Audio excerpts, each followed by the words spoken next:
as well, something that we were chatting a little bit about in Copenhagen, where you look at Biguzera, right? And for me, and also for Jacob, I'm going to throw under the bus here, it's a question of why didn't Furia pick up Biguzera to be the in-game leader, right? Would you trust that Fallen can then go back to just AWPing, or is that still too many cooks? It's just because Biguzera is like the Tabson of Brazil, you know? It feels like he's just so embedded in that organization, in pain, that he doesn't want to leave, right? And in a way, they will bring the pieces to him.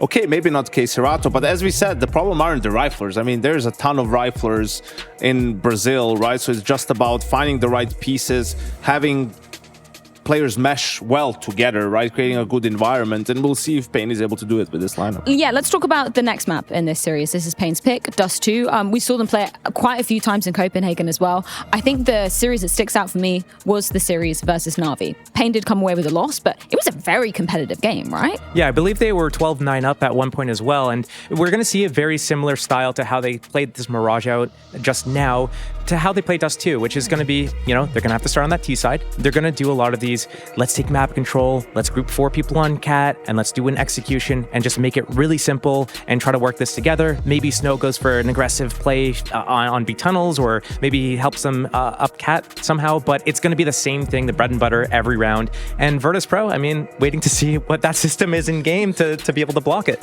I think the problem is, like, there were a couple of rounds where, you know, things looked fine for VP and they executed well. There were a couple big ones where things completely fell apart. In the second round of the game, losing a 3v3 post plant in B, when actually they were not close to retaking. Like, you could get any position in the bomb site that you want. That's really unacceptable.